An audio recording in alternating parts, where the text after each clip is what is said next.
Hold your hands about a meter apart. Now build a box out of that.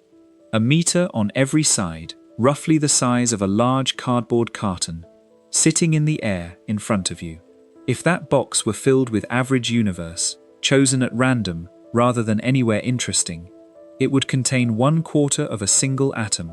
Not one atom, 1/4 of one. It would also contain about 400 million photons of light, released 380,000 years after the beginning, still passing through, at a temperature of 2.7 degrees above absolute zero.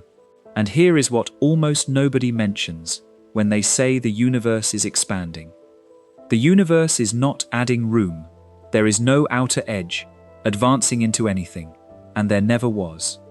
What is changing is the count inside that box, which is falling by about 1/5 every billion years, and has been falling since the first instant. Get comfortable. Hit subscribe if this is your first time here, because by the end of tonight, the word expanding is going to sound like exactly the wrong word for what is happening to everything around you. Now, let's slowly ease into this.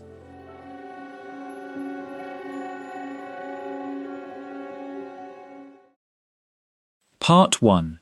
The count in a cubic meter. There is a measurement that almost nobody has ever been shown, and it describes the contents of the universe more honestly than any photograph ever taken. It is not a distance, it is not a temperature, or a mass, or an age.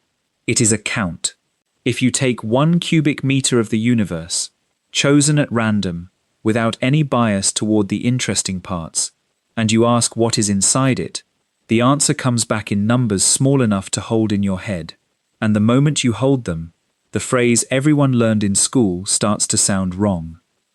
Mark out a cube in the air in front of you, a meter on each side, roughly the size of a large cardboard box, roughly the volume of the space just above your chest. Now imagine that box is not here in a room on a planet, but out there, in the average universe, in a place chosen without care, not in a galaxy, not in a star cluster, not anywhere that anyone would think to point a telescope. Just an ordinary box of ordinary space, representative of the whole. Inside that box, on average, there is 1/4 of a hydrogen atom's worth of ordinary matter. Not one atom, 1/4 of one. The correct way to say it is that the universe contains, on average, about 1 atom for every 4 cubic meters of space. You would need to line up 4 of those cardboard boxes before you had a reasonable chance of finding a single particle of the stuff that everything you have ever touched is made of. That is the first number, and it is worth sitting with before we add anything to it. Every rock, every ocean, every star, every human body, every gas cloud that will ever collapse into a new sun, all of it, smeared out evenly across all the space there is, comes to 1 atom for every 4 cubic meters. The universe is not mostly matter with some empty parts. The universe is emptiness with some very rare contamination. Now put something else in the box. Passing through that same cubic meter, at this moment and at every moment, are roughly 411 million photons of light left over from the earliest time. They are not from any star. They were released before there were any stars, and they have been traveling ever since. Their temperature is 2.72548 degrees above absolute zero, which is a number we have measured more precisely than almost any other temperature in physics. The uncertainty is around 57 millionths of a degree. So the honest inventory of an average cubic meter of the universe reads like this: 1/4 of an atom, 400 million ancient photons, cold enough that they cannot warm anything at all, a few 100 million relic neutrinos, which barely interact with anything and are almost impossible to detect. And then, filling the same volume, something we do not understand at all, which has no particles associated with it, and which contributes roughly 2/3 of the total energy present, and which we call dark energy because naming a thing is easier than explaining it. Here is what makes that inventory strange, rather than merely small. Every one of those numbers used to be larger, not slightly larger, enormously larger, and every one of them will be smaller tomorrow than it is tonight. Hold the box still and run the clock backwards. Do not move it. Do not travel anywhere. Just take this exact volume of space and wind time back, slowly at first. 1 billion years ago, the same box held about 20% more matter than it holds now. 5 billion years ago, it held nearly twice as much. Keep going, past the formation of the Earth, past the birth of the Sun, past the era when most of the stars that will ever exist were being made, and the count in the box keeps climbing. The photons get more numerous and, more importantly, each one gets more energetic, bluer, hotter, carrying more. Wind it back far enough, and the box stops being cold. There is a moment, 380,000 years after the beginning, when the contents of this box are at about 3,000 degrees, glowing a dull orange, thick enough that light cannot travel freely through it. There are no stars, because there is nothing to make them out of yet. No structure, because gravity has not had time to gather anything. No dark, because the whole volume is filled with light in every direction. Your box is inside a fog, and so is every other box everywhere. Keep going. 1 second after the beginning, the density inside that cubic meter is comparable to the density of the air you are breathing right now, except it is not air, it is a soup of particles at a temperature of billions of degrees. Earlier still, and the numbers stop being comparable to anything.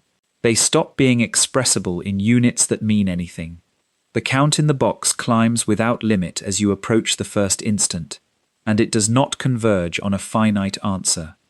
Now notice what did not happen in that entire exercise. The box did not shrink. You did not travel toward a center. You did not approach any location. You stayed exactly where you are, in this room, at these coordinates, and simply changed the time. And the contents of the box went from almost nothing to almost everything. That is the fact this whole video is built on, and it is the reason the ordinary phrase for what the universe is doing is misleading. When people say the universe is expanding, they picture something getting bigger, occupying more room than it did, pushing outward into space that was previously unoccupied. That is not what the measurement describes. What the measurement describes is a universe in which the distance between any two unattached things is increasing, everywhere, at the same fractional rate, with no center and no edge. And the consequence of that, the direct physical consequence you could put on a graph, is not growth. It is dilution. The universe is not getting bigger. It is getting emptier. Those two sentences sound like they might mean the same thing, and they do not. And the difference between them is the difference between a picture that makes sense and a picture that has been quietly confusing people for 100 years. There is a number for the emptying, and it is not gentle. At the present moment, the average density of matter in the universe is falling by roughly 20% every billion years. Not shifting, not redistributing, falling. The stuff is not going anywhere. The count of particles stays the same, but the space they are spread across keeps getting longer in every direction, so the concentration keeps dropping. Over the next 5 billion years, on our best current model, the average density of matter in the universe will fall by about half. Everything else in this video follows from that one process. Why there is a microwave glow filling the sky, why the sky is dark at night, why stars formed when they did, and why they will not keep forming, why the light from distant galaxies arrives stretched and reddened and weak, why we can measure the shape of everything and still not know how much of it there is.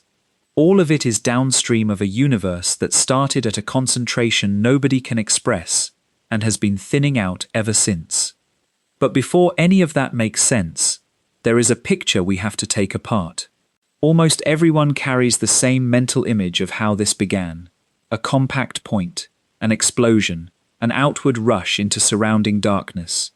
It is the image on the covers of the books, in the opening seconds of the documentaries, in the diagrams pinned to classroom walls. It is vivid, it is memorable, and almost every element of it is wrong. So let us look at that picture properly, before we take it apart. Because the strangest part of this story is not what the universe is actually doing. The strangest part is where the wrong picture came from, and how completely it hides the thing it was meant to explain. Part 2. The picture almost everyone carries. The picture goes like this, and you already know it. In the beginning there was nothing, or something very small, a point, a speck, a dot of infinite density, sitting alone in the dark. Then it exploded. Matter flew outward in all directions from that point, cooling as it went, spreading into the surrounding emptiness. Over billions of years, the debris organized itself into galaxies, and those galaxies are still flying outward, still carrying the momentum of that first blast, still moving away from the place where it happened. Somewhere out there, in principle, is the location of the explosion. Somewhere out there, at the leading edge of the debris, is the frontier where the universe ends and the space it has not yet reached begins. That picture has enormous advantages. It is easy to draw. It is easy to animate. It maps onto something everyone has seen, which is an explosion, and explosions have a location, a center, an outward direction, and an expanding front. When a documentary needs 3 seconds of imagery for the origin of everything, that is what gets drawn, because the alternative is difficult to render and even more difficult to narrate. The picture also has a name problem sitting underneath it, and the name was an insult. In 1949, the astronomer Fred Hoyle was speaking on the radio about competing theories of cosmic origins. Hoyle preferred a universe with no beginning at all, one that had always existed and always would. He described the rival idea, a universe that began at a finite moment in the past, as this Big Bang idea, and the phrase stuck to it permanently, in the way that dismissive names sometimes do. The theory has been called the Big Bang ever since, by everyone, including the people who spend their careers refining it, and who consistently point out that the name describes neither a bang nor bigness. Because here is the first problem with the standard picture. An explosion happens at a place. It has a center, and if you are standing anywhere other than the center, the direction back toward it is different from the direction away from it. Debris from an explosion moves outward, which means that from your position inside the cloud, the material on the far side is receding from you faster than the material near you, and, crucially, the material behind you, between you and the center, is not receding from you at all in the same way. An explosion is not symmetric from the inside, unless you happen to be standing exactly at the origin. Now compare that with what we actually observe. Every galaxy outside our own immediate neighborhood is receding from us. Not most of them. Not the ones in a particular half of the sky. All of them, in every direction, with the recession speed increasing in direct proportion to distance. There is no direction in which galaxies are approaching, no hemisphere that behaves differently from the other, no residual signature of a center anywhere in the data. There are only 2 ways to explain that. Either we are sitting precisely at the center of the explosion, which would be an extraordinary coincidence, and which every principle of physics since Copernicus has trained us to distrust, or the recession pattern we see is what every observer sees, everywhere, and the concept of a center does not apply.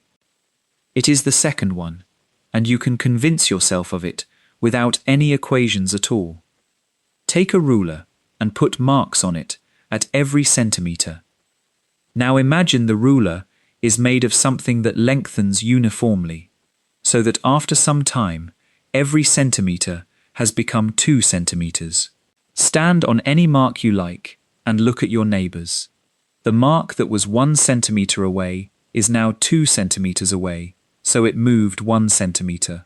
The mark that was 5 centimeters away is now 10 centimeters away, so it moved 5.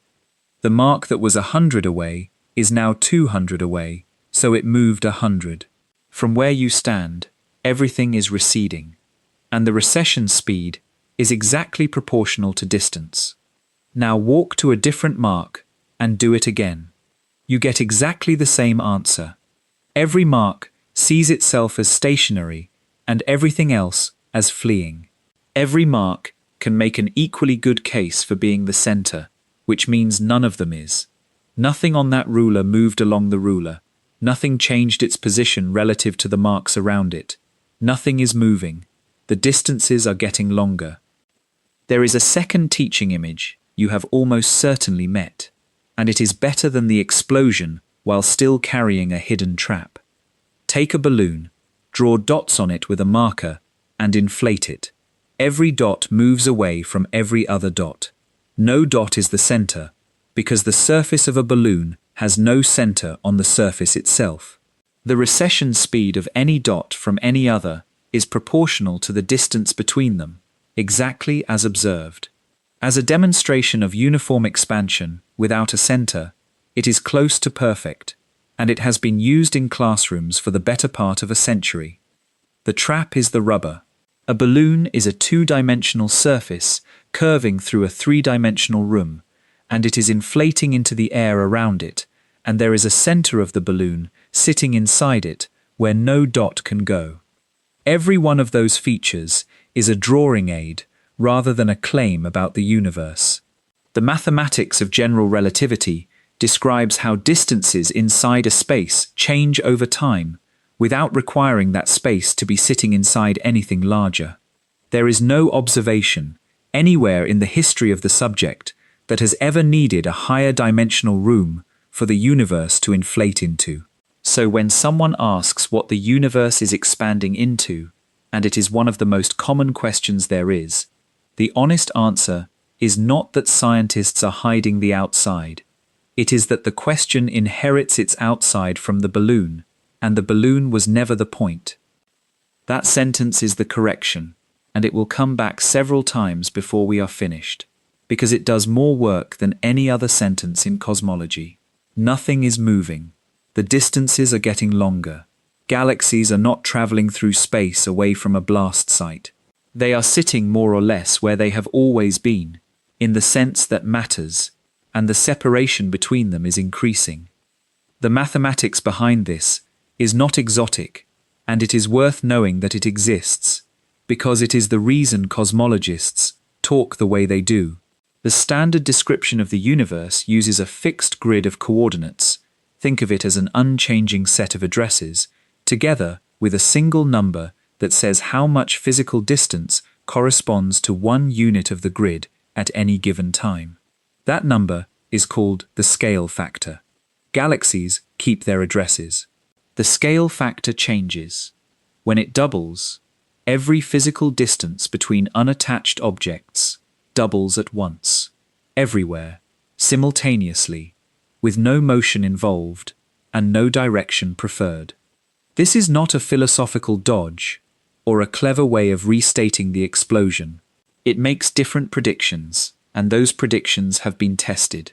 If galaxies were flying through space, their light would be Doppler shifted in the ordinary way, and the relationship between distance and redshift would follow a particular curve. If instead the distances themselves are lengthening, the light stretches while it travels. The wavelength grows in proportion with the scale factor over the whole journey, and the relationship follows a different curve. The observed curve is the second one, out to redshifts far beyond where the two predictions diverge. And there is a consequence of the second picture that the explosion picture flatly forbids. If galaxies were fragments moving through space, none of them could recede from us faster than light, because nothing moves through space faster than light. But if the distances themselves are lengthening, then far enough away, the accumulated lengthening between us and some galaxy adds up to more than 300,000 kilometers of new distance every second. Galaxies beyond a certain range are receding faster than light right now, today, and they are not violating anything, because they are not moving. We can still see many of them, because their light set out when the gap was smaller. So the explosion picture fails on the center, fails on the symmetry, fails on the redshift relationship, and fails on the speed limit. It fails on one more thing too, and this is the one that tends to unsettle people most, because it is the part of the picture that feels most solid. In the standard image, the explosion happened somewhere, some particular location, far away, which we are looking back toward when we look deep into space. That location is the one thing in the whole picture that everyone assumes must be real. There must be a spot where it started. There is no such spot. And the reason there is no such spot is not that we have failed to find it, or that it is too far away to see, or that it is hidden behind something. The reason is that the beginning was not the kind of thing that has a location at all. It happened in every place there is, at the same time, and one of those places was here. Part 3. Where it actually happened. The question that undoes the explosion picture completely is a simple one, and almost nobody asks it out loud because it sounds too basic. If the universe began at a point, and everything has been flying outward from that point ever since, then where is the point? Not in which direction, roughly, but where? Give it an address. Point at it. Nobody can.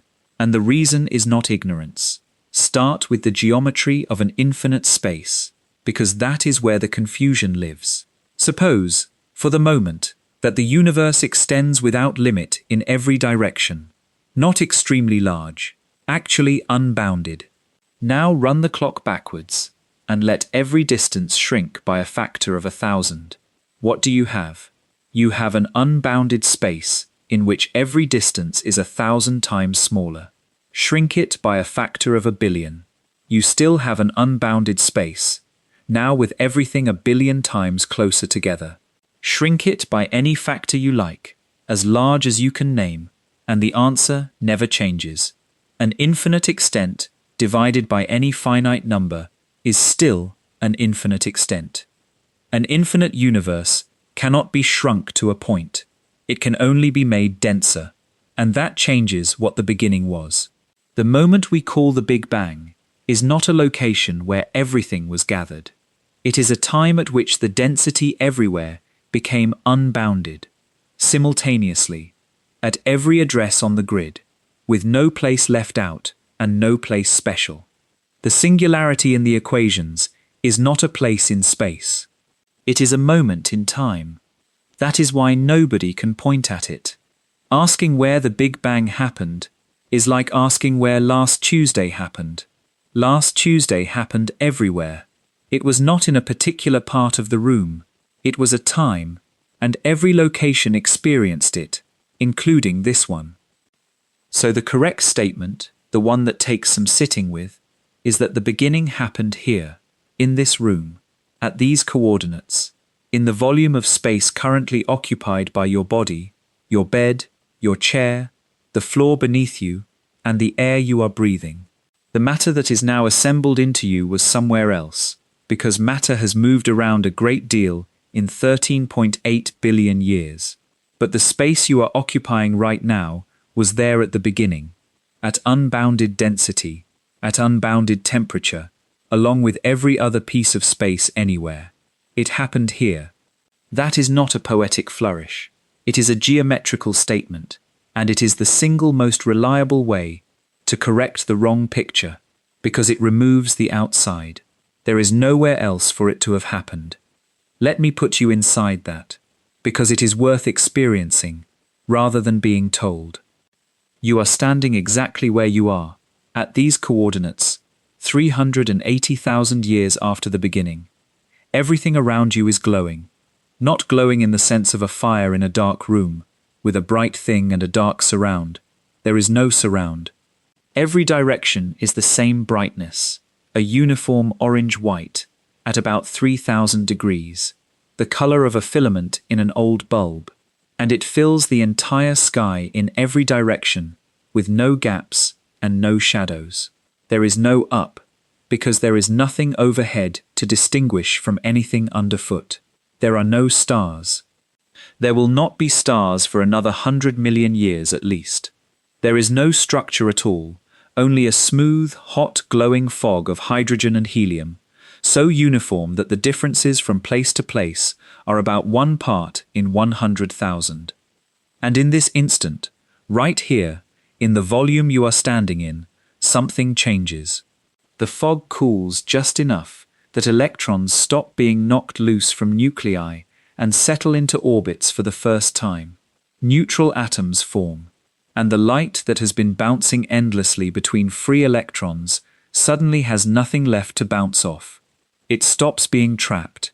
It streams away from this spot in every direction at once, and it keeps going. That light is still going. It has been traveling for 13.8 billion years since it left this location. Somewhere out there tonight, at a distance of roughly 46 billion light-years, there is a place where that light is arriving right now. And the light arriving here right now, the microwave background filling your sky, 400 million photons per cubic meter, left a location just as far away in the opposite direction at the same moment when that place did exactly what this place did. Every point in the universe released its light at the same time. Every point is now receiving light released by points 46 billion light-years away. The microwave background is not a distant object. It is a moment in the past that we see in every direction, because every direction was there for it. There is a detail inside that arrangement which I find harder to shake than the arrangement itself. The hydrogen and helium that released the light now filling your sky did not stay put. It has had 13.8 billion years to do what matter does, to fall together under gravity, to form clouds, to ignite. Whatever that material became, it is out there now, 45.5 billion light-years away, in co-moving terms, almost certainly assembled into galaxies full of stars, and quite possibly with someone standing on something solid looking up. And what they see, when they look in our direction, is a uniform orange fog at 3,000 degrees, the light that left this location on the day it went transparent, stretched by the journey into microwaves. They cannot see us. They can only see what our address looked like before there was anything here to see. And we are doing precisely the same thing to them. Sit with what that means for the wrong picture. When you look up at the microwave sky, you are not looking toward the site of the explosion. You are looking at what this spot looked like, and what every spot looked like, at an age of 380,000 years. The reason it appears to be a shell surrounding us at an enormous distance is not that the event was located out there. It is that light takes time to arrive, so the further away we look, the earlier we see, and at that particular early time, everywhere was doing the same thing. This is the point where people's discomfort usually becomes physical, and I think the discomfort is worth naming rather than talking past. Almost everyone alive has spent their life imagining the origin of the universe as an event that took place somewhere else, far away, long ago, in a location that is at least in principle distinct from the location where they are sitting. That distance is a kind of insulation.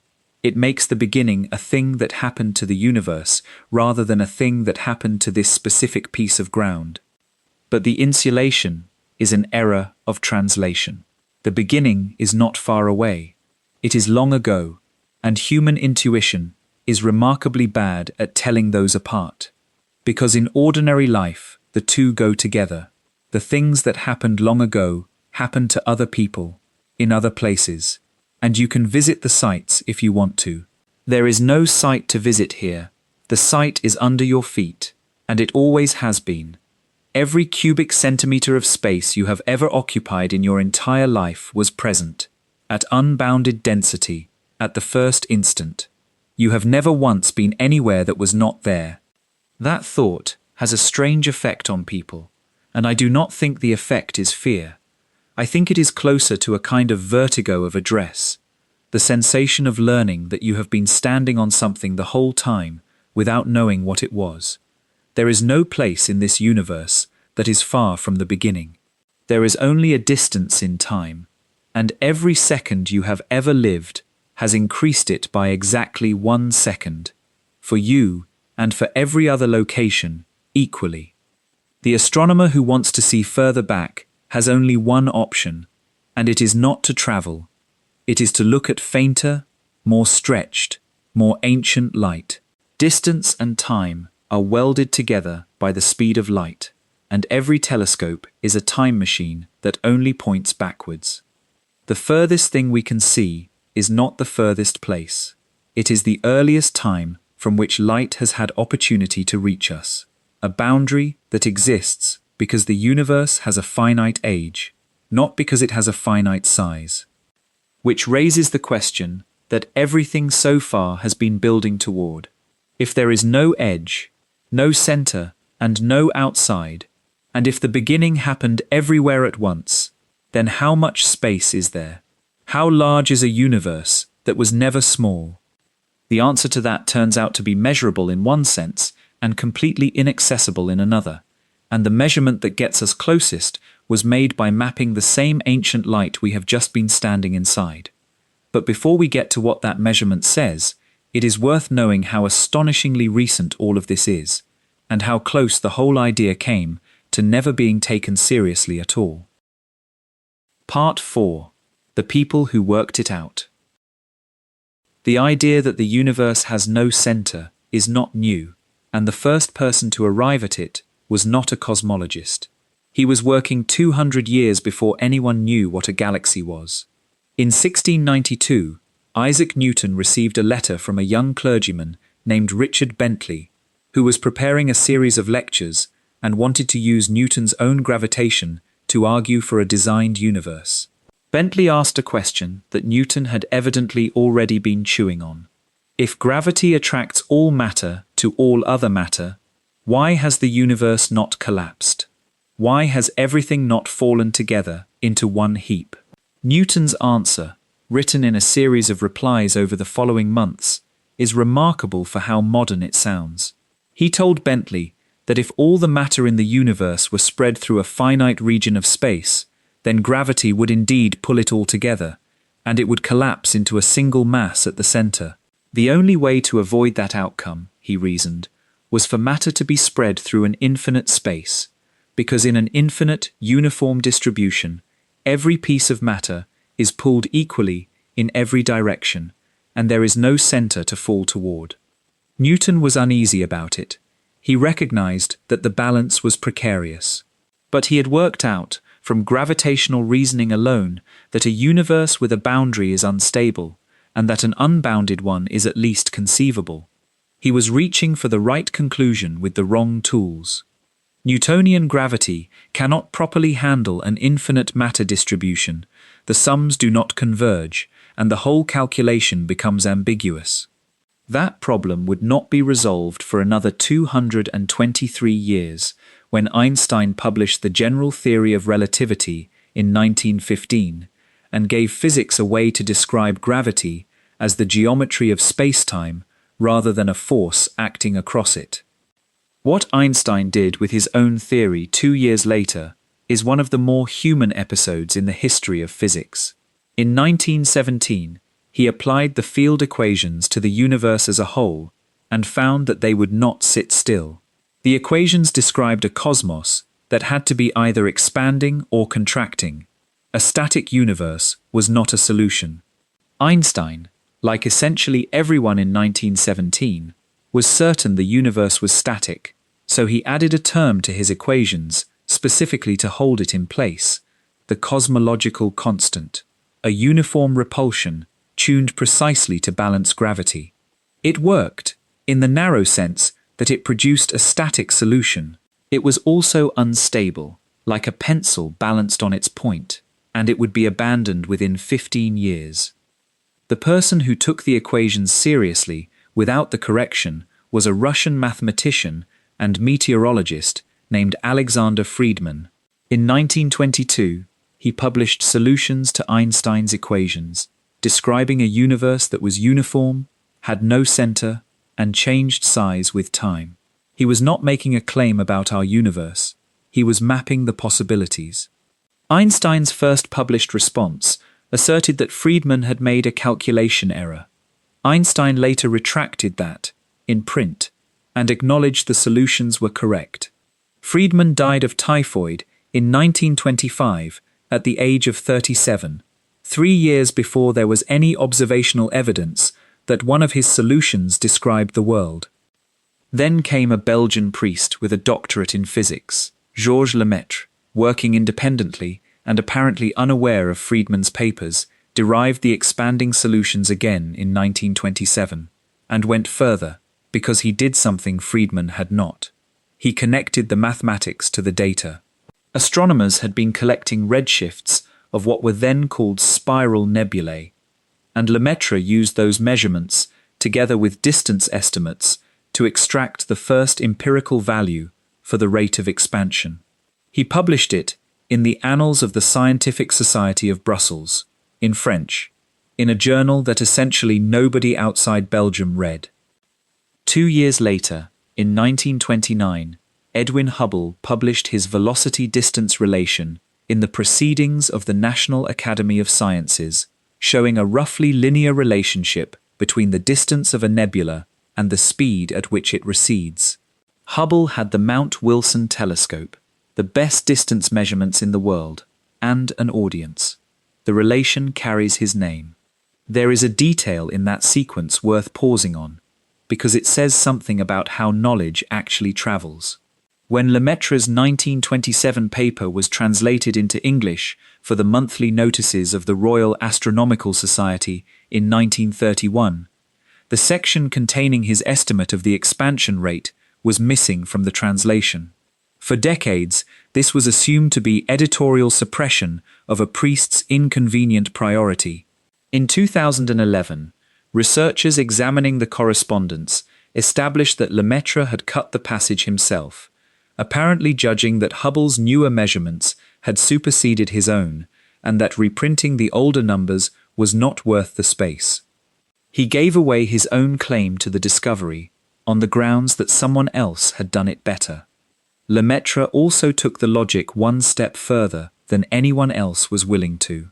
If the universe is expanding, he reasoned, then running it backwards means it was denser in the past, and there must have been a first moment, a state of enormous concentration he called the primeval atom. Einstein disliked it.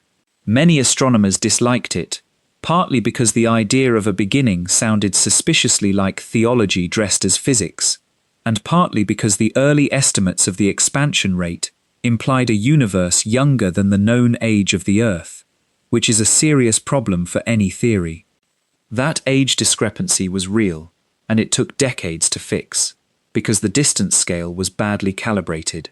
The rate Hubble originally measured would have given a universe less than 2 billion years old. Rocks on Earth were already known to be older than that. It was not until the 1950s, when it was discovered that there were 2 distinct populations of the variable stars used as distance markers, that the numbers moved into the right range and the objection dissolved. So by the middle of the 20th century, the situation was this. There was a mathematical framework describing a universe with no center and no edge, in which distances lengthen with time. There was an observed relationship between distance and redshift that matched it. There was a competing model, the steady state, that accepted the expansion but denied the beginning, proposing instead that new matter is continuously created to keep the density constant, which is an elegant idea and was defended by serious people for good reasons. And there was no way to choose between them. Both predicted expansion. Both were consistent with the galaxy counts of the day. What was needed was a fingerprint of the hot early state, a signature that would exist only if the universe had genuinely been dense and glowing everywhere. That signature had been predicted, in print, and almost nobody chased it. It was found by 2 engineers who were not looking for it, who spent nearly a year trying to make it go away, and who at one point took the antenna apart to remove a pair of birds. Part 5. What the horn antenna heard. The most important measurement in the history of cosmology was made by 2 people who thought they had a broken instrument. It is 1964, at the Crawford Hill Laboratory in Holmdel, New Jersey. The instrument is a horn reflector antenna, 20 feet across, shaped like an enormous square trumpet lying on its side, originally built to bounce radio signals off early communications satellites. Arno Penzias and Robert Wilson have been given time on it for radio astronomy, and before they can measure anything faint, they have to characterize the noise. Every receiver has a noise floor. You measure it, you subtract it, and then you can trust what is left. They point the horn at empty sky and measure. There is more noise than there should be. Not a great deal more. The excess corresponds to a temperature of about 3.5 degrees above absolute zero, but it is well outside their error budget, and it will not go away. They point the antenna at a different part of the sky, same excess. They point it toward the horizon, same excess. They point it away from the Milky Way, toward regions with nothing in them at all, same excess. So they begin the process that every good experimentalist knows and dreads, which is the systematic elimination of every possible fault in their own equipment. They check the receiver electronics. They check the calibration source. They consider whether the noise might be coming from New York City, 30 miles away, and rule it out by pointing at the city and finding no increase. They wait through the seasons, because if the source were in the solar system or the galaxy, the signal should vary as the Earth moves. It does not vary. It is identical in every direction, at every time of year, unpolarized, steady. And then there are the pigeons. A pair of them have taken up residence in the throat of the horn, and they have coated the inside with what Penzias later described in one of the more restrained phrases in scientific literature as a white dielectric material. This is a genuine candidate. A thin layer of material at room temperature on the antenna surface would radiate, so they evict the birds, climb inside, and scrub the metal clean by hand. The pigeons come back. They are removed again, more permanently. The hiss is unchanged. After nearly a year, they have eliminated every explanation except the one they cannot bring themselves to state, which is that the sky itself is glowing faintly at every point, at a temperature just a few degrees above absolute zero. What they did not know is that 30 miles away, at Princeton, a group led by Robert Dicke had worked out that if the universe began in a hot, dense state, there should be a leftover bath of radiation filling all of space, cooled by expansion to a few degrees. Dicke's team was in the process of building an antenna to look for it. A phone call was made. Dicke listened, hung up, and said to his colleagues that they had been scooped. There is an uncomfortable footnote to that phone call, and it belongs in any honest telling. The prediction was not new in 1965. In 1948, George Gamow and his collaborators Ralph Alpher and Robert Herman had worked through what happens to a universe that starts hot and dense, and Alpher and Herman published an estimate that the leftover radiation should now sit at around 5 degrees above absolute zero. That is close to the right answer, arrived at 17 years early, and it was published in Nature, which is not an obscure venue. It was simply not taken up. Radio astronomy, of the required sensitivity, barely existed. Nobody proposed an experiment, and the prediction sat in the literature, unattended, while the field argued about other things. Alpher and Herman lived to see the discovery credited elsewhere, and both spoke about it, carefully and without much bitterness, for the rest of their lives. It is a useful reminder that a correct prediction, with no experiment attached, is very nearly invisible. The two results were published side by side in the Astrophysical Journal in 1965, Penzias and Wilson, reporting an unexplained excess antenna temperature at 4,080 megacycles per second, in a paper barely 2 pages long that makes no cosmological claim whatsoever, and Dicke's group in the companion paper explaining what it meant. Penzias and Wilson received the Nobel Prize in 1978. Neither had set out to find the origin of the universe. They had set out to measure the noise floor. Now, the reason this matters for everything we have been building is not the discovery itself. It is the specific property that took them a year to eliminate. The property they kept treating as a symptom of a fault. The signal was the same in every direction. Think about what that rules out. If the beginning had been an explosion at a location, the leftover radiation from it would come from that location, brighter in one direction, absent in the other, or at the very least, asymmetric in some measurable way. If it came from within our galaxy, it would follow the band of the Milky Way across the sky. If it came from a shell of distant sources, it would show the clumping that distant sources show. It does none of these things. It arrives with essentially equal intensity from every direction, and the deviations, when they were finally mapped precisely by satellites decades later, turned out to be about 1 part in 100,000. That isotropy is the observational form of the statement we made earlier. It happened here. The radiation is not arriving from the site of the beginning, because there is no site. It is arriving from every direction, because every direction was there for it, and every direction went transparent at the same moment. When Penzias and Wilson swung the horn across the sky and got the same reading no matter where they pointed, they were performing, without intending to, a direct test of whether the universe has a center. The answer came back in the most boring possible form: no change. And the spectrum finished the argument. The steady-state model could account for some radio background by other means, but it could not account for the shape of the spectrum. When the COBE satellite measured that shape in 1990, it matched the theoretical curve for a perfect thermal emitter, a blackbody, more closely than any measurement of any blackbody ever made in a laboratory. When the plot was shown at a meeting of the American Astronomical Society, the error bars were smaller than the width of the line drawn through the data, and the audience stood up and applauded a graph. The current best value for that temperature is 2.72548 degrees above absolute zero, with an uncertainty of about 57 millionths of a degree. It is the temperature of everywhere. It is what the universe cools to when you let it thin out for 13.8 billion years. And it is falling. The temperature of that radiation is inversely proportional to the scale of the universe, which means every doubling of cosmic distances halves it. It was 3,000 degrees when it was released.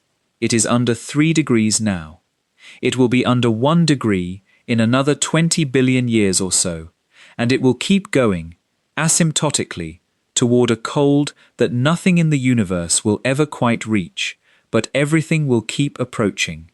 So, we have a universe with no center, no edge, a beginning that happened everywhere, and a fading glow that proves it. Which brings us back to the question we have been circling since the first minute. If it has no edge, how big is it?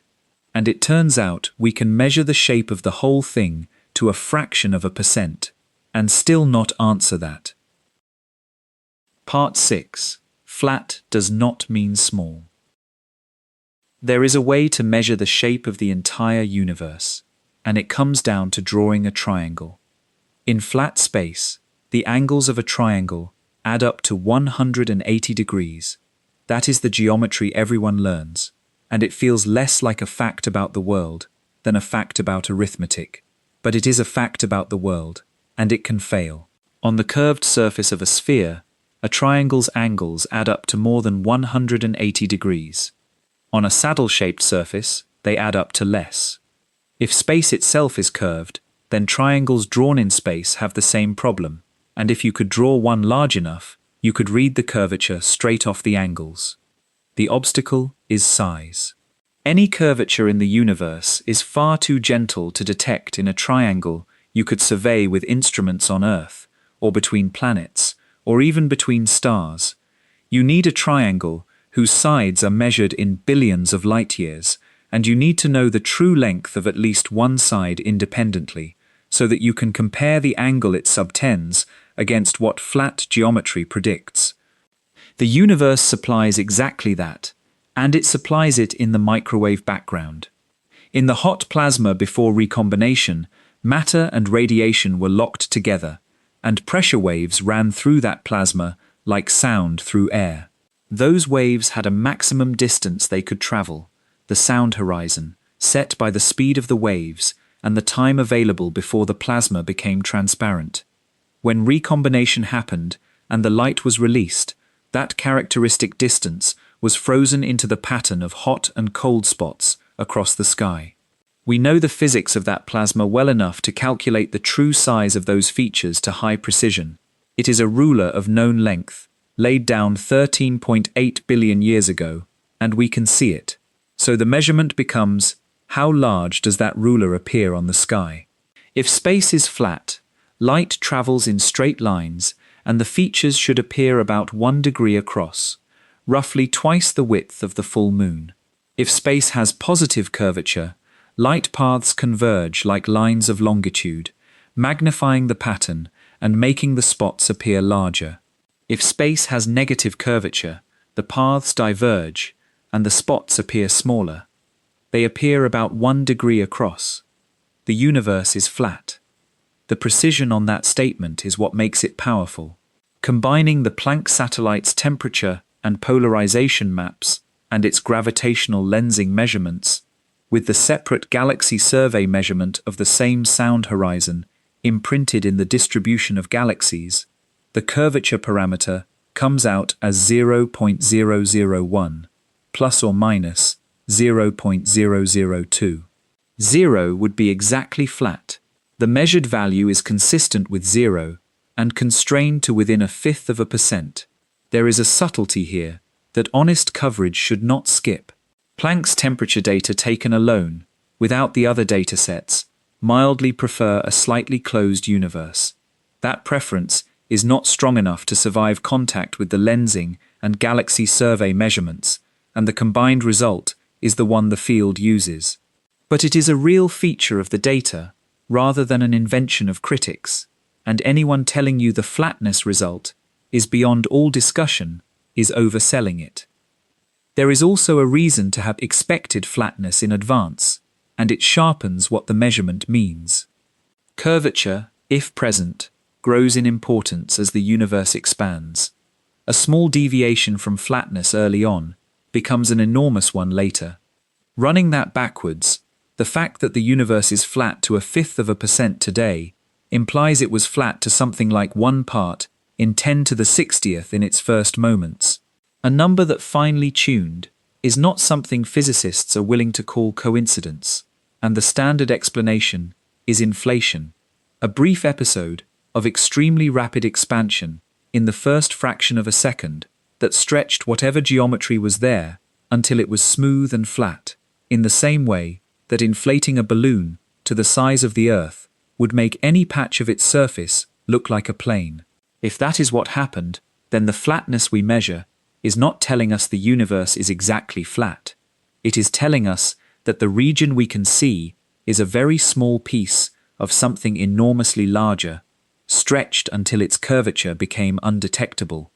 On that reading, the curvature scale, the size at which the geometry would visibly bend, could easily be hundreds or thousands of times the width of everything we can observe. Now here is the part that matters for our question, and it is the part that almost every summary gets subtly wrong. Flat does not mean infinite. Flat is a statement about curvature, which is a local property, how geometry behaves in any small neighborhood. Infinite is a statement about extent, which is a global property. Ordinarily, if space is flat and simply connected, meaning it has no unusual connections folded into it, then flat does imply unbounded, and unbounded implies infinite. That is the standard chain of reasoning, and it is why the flatness result gets reported as evidence for an infinite universe. But the chain has a weak link, and it is the simply connected part. Consider an old arcade game where the ship that flies off the right edge of the screen reappears on the left. The screen is flat, Its geometry is ordinary everywhere. It has no edge in any sense the ship can detect. The ship never hits a wall, never finds a boundary, never runs out of room, and yet the total area is finite. The space is flat and finite at the same time, because of how it is connected to itself, rather than because of how it curves. Three-dimensional space can do exactly the same thing. A flat 3 torus is a perfectly consistent solution. Travel far enough in any direction, and you return to where you started, having passed no boundary and detected no curvature at any point along the way. A universe like that would measure flat in every experiment we have described, and would still contain a finite amount of space. If that is what we live in, there is a way to catch it. Light from the early universe traveling in opposite directions could have wrapped around and come from the same original region, which would leave a specific fingerprint, matched circles in opposite parts of the microwave sky, showing the same sequence of hot and cold spots in the same order. It is a distinctive signature, and it is not subtle if the loop is small enough to fit inside our field of view. Searches for those matched circles have been run repeatedly since the first high-resolution maps, and recent systematic work by a collaboration devoted specifically to cosmic topology has extended them across a range of possible shapes. Nothing has been found. The conclusion is that if the universe loops back on itself, the shortest loop through our position is not much shorter than the diameter of the region we can see. Anything smaller is excluded. Notice what that does and does not settle. It rules out a small, tightly wrapped universe. It does not rule out a universe that loops on a scale slightly larger than our horizon, and it certainly does not rule out one that loops on a scale 1,000 times larger. Those possibilities produce no signature we can detect, now or ever, because the evidence would have to arrive from beyond the distance light has had time to cross. So this is where the measurement leaves us, and it is worth stating plainly rather than dressing up. We have determined the geometry of the universe to a fraction of a percent. We know it is flat. We know the region we can see is not the whole of it, because a flat universe does not stop where our light does. We know there is no compact folding on any scale smaller than our horizon, and we cannot determine whether the total extent is finite or infinite, because every measurement we can perform is confined inside a sphere 46.5 billion light-years in radius, and the answer depends entirely on what happens outside it. The universe is infinite only if you take flatness and extend it beyond the data. That extension is reasonable. It is what the simplest models predict. It is what inflation strongly suggests, and there is no evidence against it. But it is an extrapolation, and the honest phrasing is that the universe is at least as large as everything we can see, is flat as far as we can measure, and may well be unbounded. Which is enough for the argument this video is making, because none of it changes the direction of travel. Finite or infinite, the contents are thinning out, and to see how quickly, we need to look at what actually participates in the emptying, because the answer is not everything, and the exceptions are where you live. Part 7. What expands and what refuses to? If every distance in the universe is lengthening, there is an obvious question that follows, and it is the one that occurs to nearly everyone the first time they think about this properly. Why are you not stretching? You are made of distances. Every atom in your body is mostly space between a nucleus and its electrons. Every bond between atoms is a distance. If the universe is in the business of making distances longer, then in principle, it should be making those distances longer too, and your body should be quietly inflating along with everything else, and so should the room, the planet, the sun, and the ruler you would use to check. If that were happening uniformly, we would never notice. If every distance grew by the same fraction, including the distances inside the instruments, the measurements would all come out unchanged, and expansion would be undetectable. The fact that we detect it at all tells you immediately that it is not happening to everything. Here is what is actually going on. The cosmological stretching is not a force that pulls things apart. It is a property of the geometry between objects that are not otherwise interacting, objects in free fall, drifting, not held together by anything. The moment two objects are bound to each other by a force, the geometry between them is no longer set by the cosmic average. It is set by whatever is doing the binding, and the binding wins by a margin that is difficult to overstate. The cosmological stretching rate is about 2 times 10 to the minus 18 per second per meter of separation.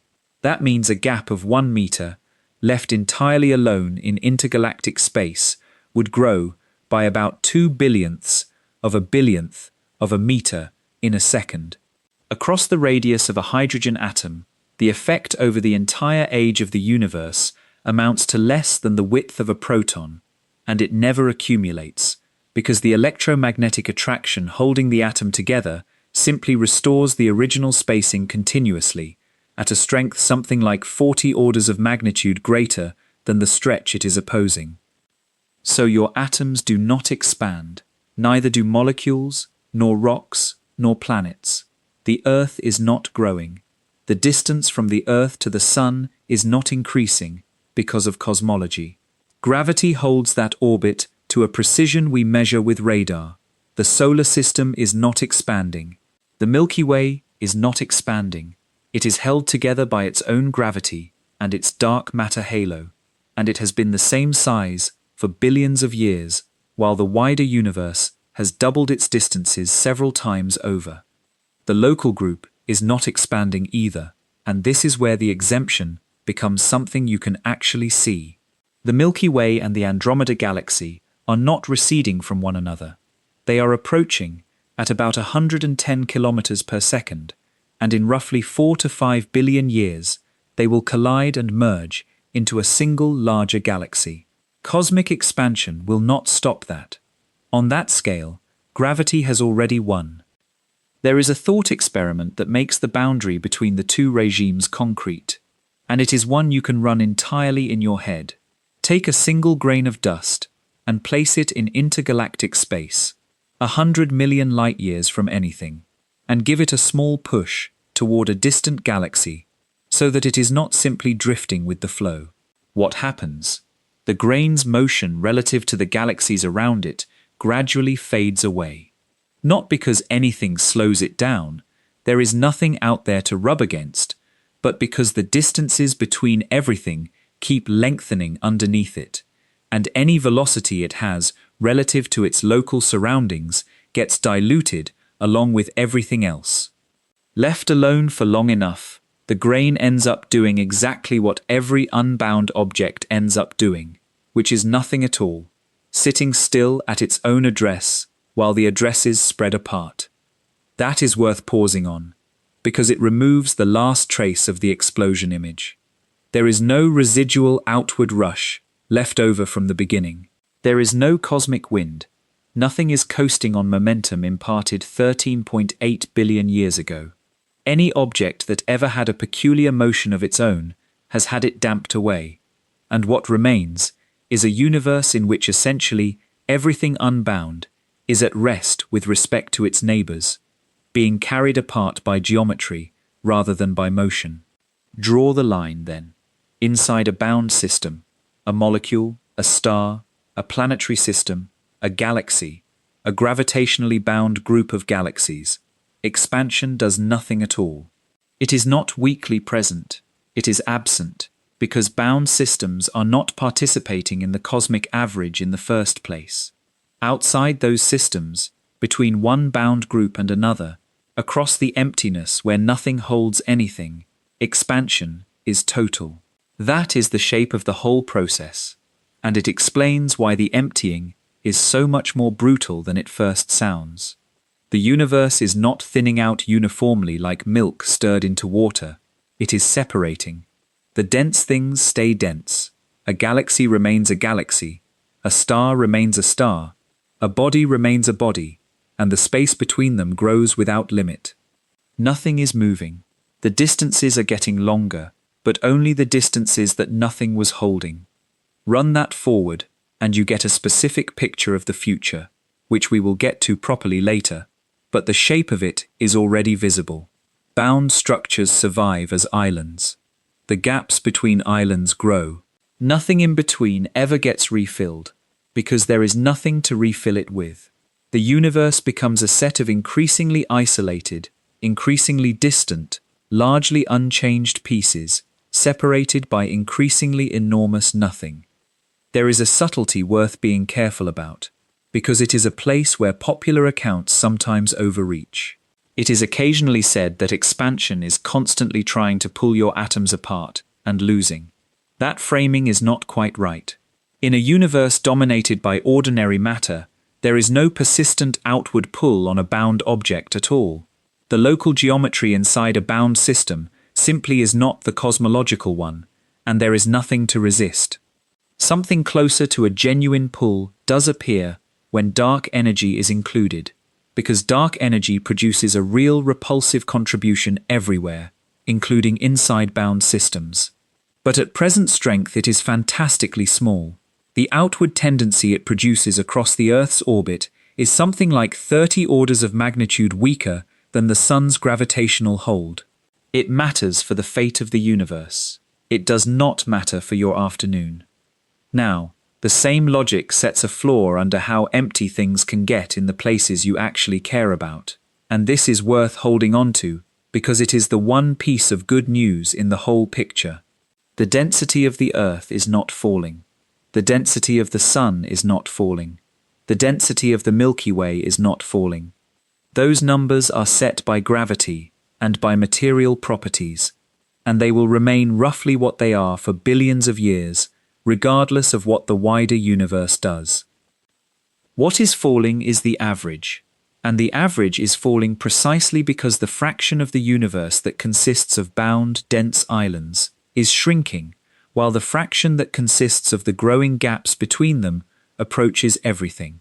In 100 billion years, the Milky Way and Andromeda will have merged into a single galaxy of ordinary density, sitting in a volume of space so much larger than today's that the average density of the universe will have dropped by orders of magnitude, and none of that drop will have happened inside the galaxy. You can already see the separation in progress if you map where matter actually sits today. The universe is not smooth at moderate scales. It is organized into a network of filaments and sheets of galaxies surrounding enormous underdense regions called voids, some of them hundreds of millions of light-years across. Those voids are not empty in the absolute sense, but they run at roughly 10 to 20% of the mean cosmic density, which means large stretches of the present universe are already several times thinner than the average we calculated earlier. And they are getting thinner faster than everywhere else, because the little matter they contain keeps draining toward the filaments at their edges, while the void itself keeps growing. The universe is sorting itself into two categories: places where things are and places where things are leaving, and the second category is taking over the volume. This is the distinction that makes the title of this video precise rather than dramatic. The universe is not getting bigger, because the bound structures inside it are not getting bigger, and there is no outer boundary to advance. It is getting emptier, because the unbound gaps are getting longer, and they are winning by volume. So how fast? That is a question with an actual number attached, and the number is more aggressive than most people expect. Let me put together everything we have so far, and then show you the arithmetic of it. Part 8.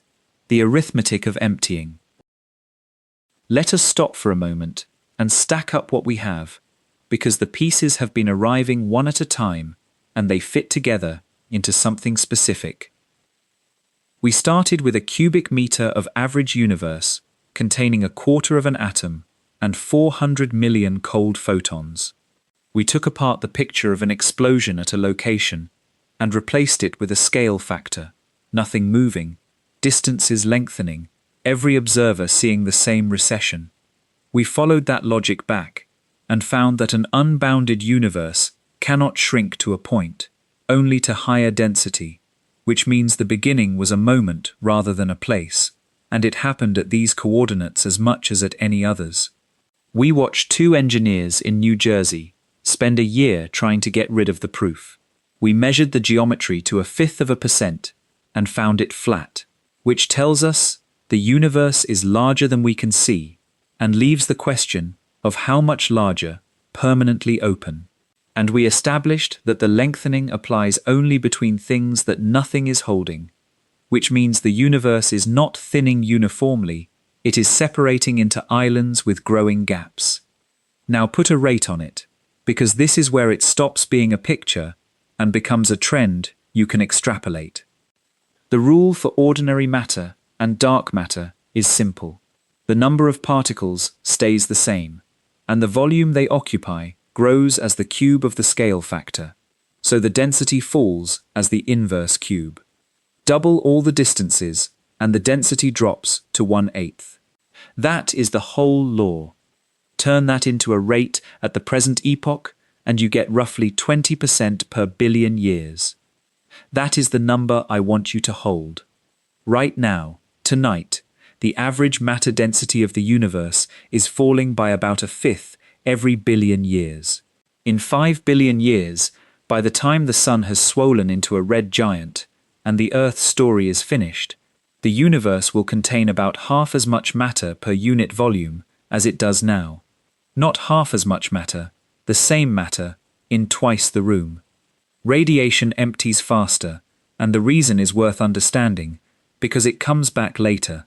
Photons get diluted by volume like everything else, which costs them a factor of the scale factor cubed. But each individual photon also gets stretched. Its wavelength grows in proportion with the scale factor, and a longer wavelength means less energy. So the energy density of light falls as the fourth power, not the third. At present, that works out to about 27% per billion years for the microwave background.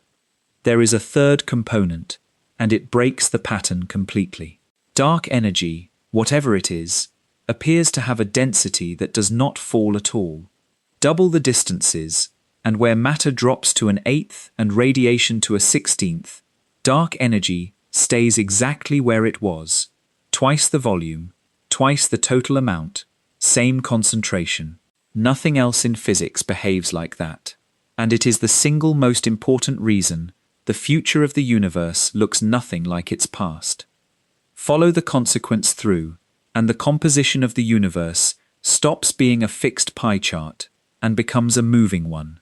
Today, the accounting comes out at roughly 69% dark energy, 26% dark matter, and just under 5% ordinary atoms. But those percentages describe this moment only. Early on, radiation dominated everything. That ended at a redshift of about 3,400, when matter took over. Matter's reign lasted billions of years, and it ended too.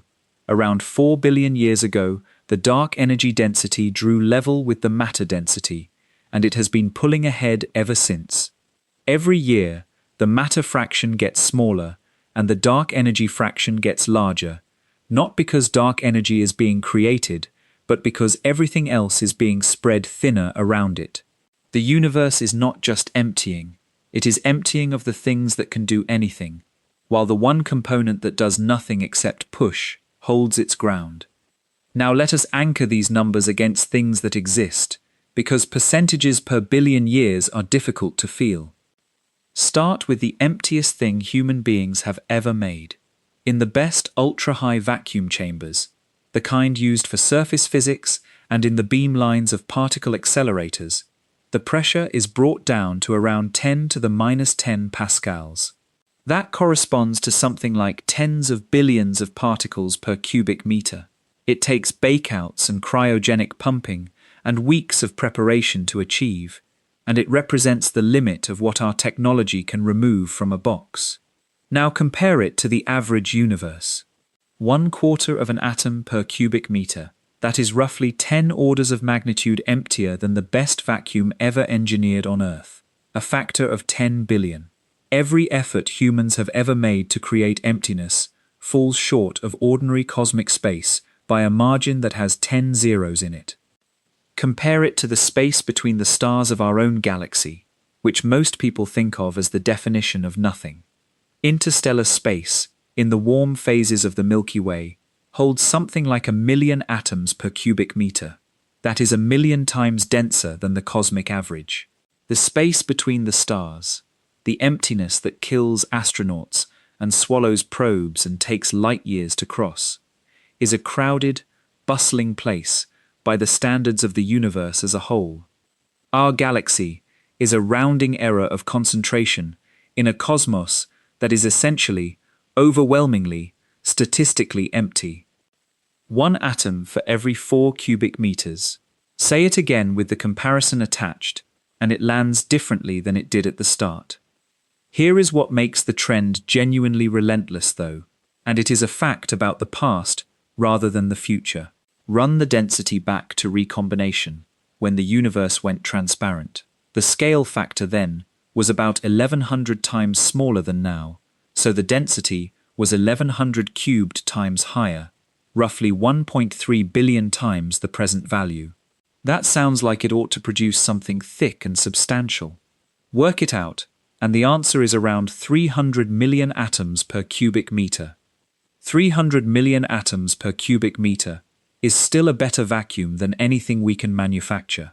At the moment, the entire universe was a glowing, opaque fog at 3,000 degrees, filling all of space in every direction with light. The material doing the glowing was thinner than the inside of a laboratory vacuum chamber. It was opaque, not because it was dense, but because it was everywhere, and there was no edge to see past. The universe has never been what a person would call full. It has only ever been differently empty. And there is one number that has not changed at all through any of this, which is worth mentioning because it is a fixed point in a picture of constant decline. For every proton or neutron in the universe, there are about 1.6 billion photons of the microwave background. That ratio was set in the first minutes, and it has held ever since, because expansion dilutes both by exactly the same factor. It is one of the tightest constraints in cosmology, and it is why the calculation of how much helium and deuterium the early universe produced can be checked against the microwave background measurement of how much ordinary matter there is, using completely different physics, and come out the same. There is one more population sharing that cubic meter, and it is the one nobody can see. Roughly a second after the beginning, when the universe was still hot enough for weak interactions to keep everything coupled, neutrinos stopped interacting and went their own way. They have been streaming freely ever since, and they are still here, about 336 per cubic centimeter, 336 million per cubic meter, passing through your body and the planet and everything else without noticing any of it. They are colder than the microwave background, and they have never been detected directly because a particle that ignores matter that thoroughly is very nearly impossible to catch. They are the oldest thing in the room, older than the light, and the only reason we are confident they are there is that the rest of the accounting does not balance without them. So the accounting is clean, particle counts are conserved, volume grows, density falls at a rate we can state to 2 decimal places. The universe is doing exactly one thing, monotonically, since the first instant, and it is spreading its contents thinner. Except that the accounting is not quite clean, and the place where it breaks is the strangest result in this entire subject. Because when we said that each photon's wavelength stretches and its energy drops, we skipped a question. The photons that filled the sky at recombination were carrying 1,100 times more energy each than the ones arriving tonight. Where did the difference go? Part 9. Where the light's energy went. Follow one photon, just one, out of the 400 million in the cubic meter in front of you. It is released at these coordinates 380,000 years after the beginning, at the moment the fog clears. It leaves with the energy of visible light, orange, roughly the color of a candle flame, the kind of photon your eye would register instantly if you were standing here to receive it. It travels in a straight line at the only speed it can travel, and it does not stop, and it does not slow down, and it does not hit anything. For 13.8 billion years it crosses space. Nothing happens to it in the ordinary sense. It is not absorbed, not scattered, not deflected.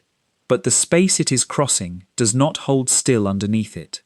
As it travels, the distances it is passing through keep lengthening, and the photon's wavelength lengthens with them, stretched in exact proportion, crest and trough drawing further apart, mile after mile, era after era. It leaves as orange light. It becomes red. It becomes infrared, invisible, then further into the infrared, then longer still. Stars form somewhere behind it and die. Galaxies assemble. Our sun ignites. A planet cools and forms oceans. The photon keeps going, stretching, and tonight it arrives here, at a wavelength around a millimetre, a microwave. It carries about 1/1100th of the energy it set out with. It deposits that energy in a detector somewhere, or in the atmosphere, or in your skin, and the amount is so small that 1,000,000,000,000 of them would not warm anything measurably. So here is the question, and it is not a trick. Where did the other 99.9% of that photon's energy go?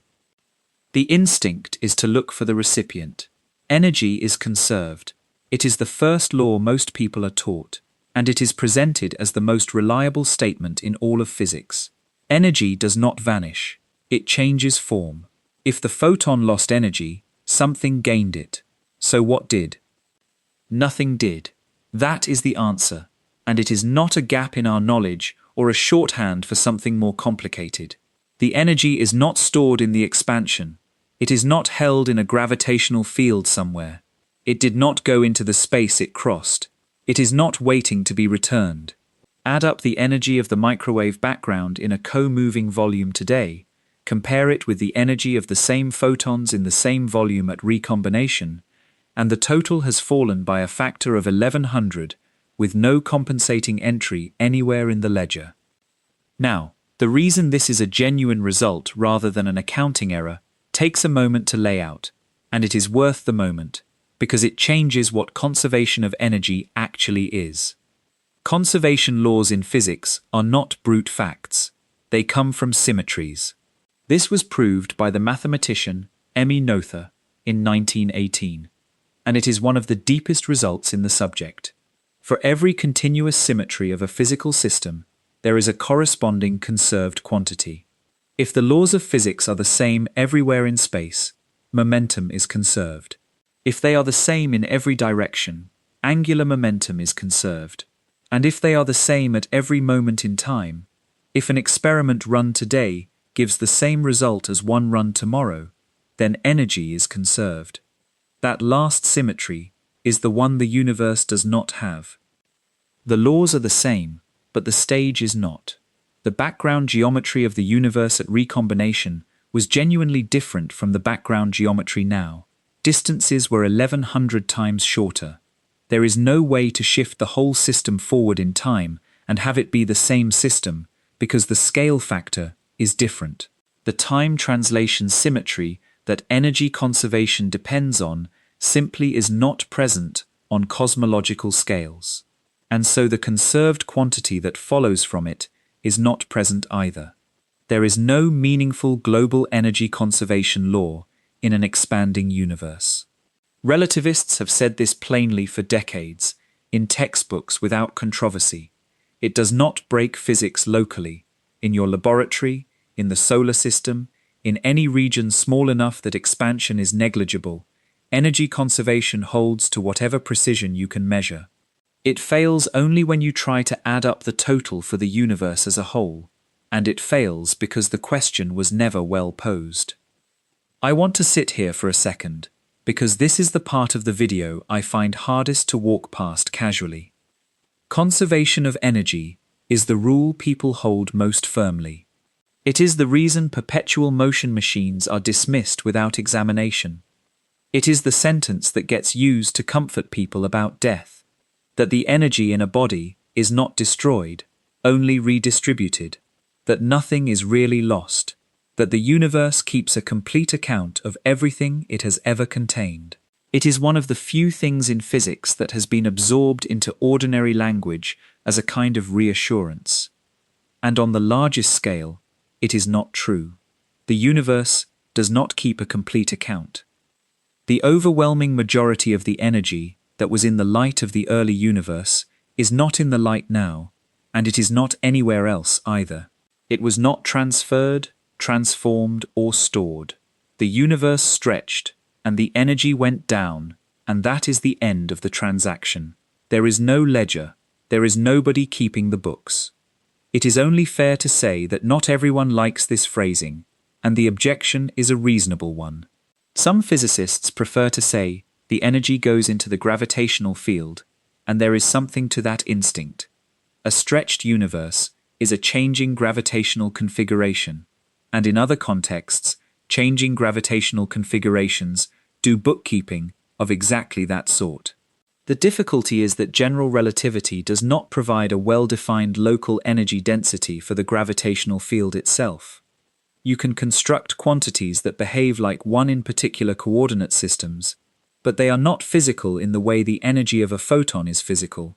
Change coordinates and they change with you, and there is no coordinate-free answer about where the energy is. So the statement that the missing energy has gone into gravity is not exactly wrong, but it is not a location either. It is a way of writing the deficit down without saying where the deficit went. And a second, equally valid description avoids the issue entirely by pointing out that in any small local frame, the redshift can be read as an ordinary Doppler shift between an emitter and a receiver who are in relative motion, which explains it locally, at the cost of having no single global picture at all. The scale of the loss is worth stating explicitly. At recombination, the radiation filling every cubic meter of space carried something like 1.5 trillion times more energy than the radiation filling that same co-moving volume tonight. Part of that is ordinary dilution, the same photons spread through a larger volume, which costs a factor of 1100 cubed. But a further factor of 1100 is not dilution at all. It is outright disappearance. The light of the early universe has been drained, quietly, continuously, for 13.8 billion years, by nothing more than the geometry it happens to be traveling through. And it is still happening.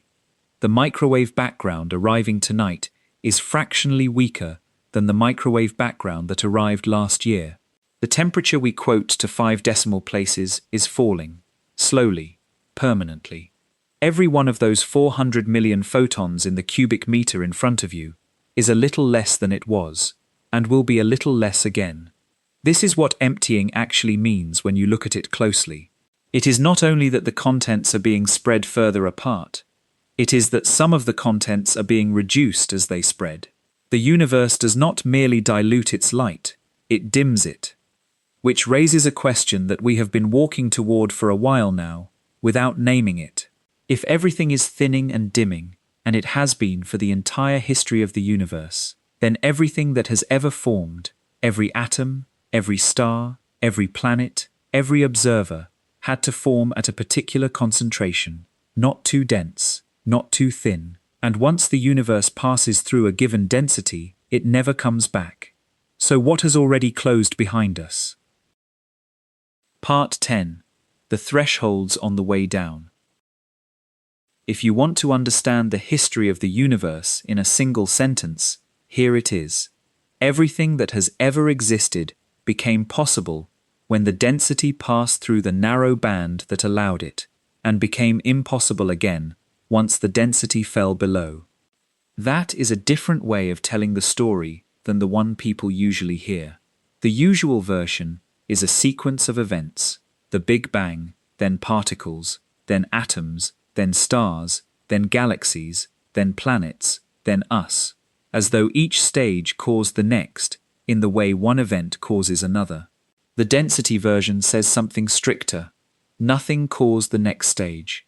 The universe simply kept thinning, and as the concentration dropped, it passed through a series of windows, and in each window, a different kind of structure was briefly permitted. Start at the top. In the first microsecond, the density and temperature are high enough that quarks cannot be bound into protons and neutrons. They exist as a hot fluid, unattached, in a state that has since been briefly reproduced in heavy ion collisions at particle accelerators. As the universe thins, it crosses the threshold where the strong force can hold quarks in triplets, and protons and neutrons condense out of the fluid. That window opens once. It never opens again. Every proton in your body dates from that moment, and there has been no significant production of new ones since. The next window opens at about 1 second and closes after roughly 20 minutes. During those minutes, the universe is at the right temperature and density for nuclear fusion to run everywhere at once, not in stellar cores, but in all of space, uniformly. Protons and neutrons fuse into deuterium, helium, and a trace of lithium. Then the density falls too low to sustain the reactions, and the window shuts. The resulting mix, about 75% hydrogen, 25% helium by mass, with tiny amounts of everything else, is still, to a good approximation, the composition of the universe today. Every heavier element you have ever encountered was manufactured afterwards, inside stars, out of that original supply. 380,000 years in, the temperature drops to about 3,000 degrees, and the next threshold is crossed. Below that temperature, photons no longer have enough energy to knock electrons off nuclei, so electrons settle into orbits, and neutral atoms exist for the first time. Two things happen at once. The universe becomes transparent, releasing the light we have been discussing all evening, and chemistry becomes possible. Stable atoms are a low-density, low-temperature phenomenon. The universe had to cool and thin before matter could hold a structure at all. Then comes a long stretch of nothing much, the period sometimes called the Dark Ages, lasting 100 million years or more, during which the universe is transparent, dark, and almost perfectly smooth. The only thing happening is gravity, working patiently on density variations of about 1 part in 100,000, slowly gathering gas toward the slightly denser regions. Eventually, one of those regions becomes dense enough to collapse and ignite, and the first stars begin to shine somewhere between 100 million and 250 million years after the beginning. There is a threshold in between those two that rarely gets mentioned and quietly governs everything after it. For the first 50,000 years or so, the energy of the universe was dominated not by matter, but by radiation. The sheer pressure of light outweighed everything else. While that was true, the light's pressure resisted the gathering of matter, and structure could not grow. At a redshift of about 3,400, matter's density overtook radiation's, and from that moment gravity was free to work. Every galaxy, every cluster, every filament of the cosmic web traces back to the fact that the universe thinned past that particular crossover point when it did. If it had happened much later, there would have been less time to build anything before dark energy arrived, to pull the material apart. It is worth noting that the details of that building period are currently unsettled in an interesting way. The James Webb Space Telescope has found galaxies at very high redshift that appear more massive and more assembled than the standard timeline comfortably allows. Objects that seem to have put themselves together within a few 100 million years of the beginning. The candidates keep needing revision as measurements improve, and none of it threatens the framework we have been describing, but it is a live reminder that the gathering of structure out of a thinning universe is a process we can describe in outline and cannot yet predict in detail. Notice what had to be true for that to work. Star formation needs gas that is dense enough to collapse under its own gravity and cool enough to keep collapsing, rather than bouncing back on its own pressure. That combination is only available in a particular range. Too early, and the gas is too hot and too tightly coupled to radiation. Too late, and it is too thin to gather. And this is the part that changes how you sit in the timeline. That window is not in front of us, it is behind us. The rate at which the universe forms new stars peaked at a redshift of around 2, roughly 10 billion years ago, when the universe was somewhere between 3 and 4 billion years old. Since then, the cosmic star formation rate has fallen by more than a factor of 10. It is still falling. The reason is exactly what you would now predict. The gas supply is being consumed by the stars that already formed. It is being locked up in stellar remnants that will never give it back, and what remains is being spread thinner every billion years by the same expansion that has been thinning everything else. On standard modeling of the remaining gas, something like 95% of all the stars the universe will ever produce have already been produced. If you had arrived at any point in the last 10 billion years, you would have arrived after the peak. Every star you can see in the night sky formed during the long decline. That is a strange thing to be told about the era you live in. The intuition most people carry is that the universe is young, that it is early days, that the interesting parts of cosmic history are ahead. The arithmetic says the opposite for anything that requires concentration.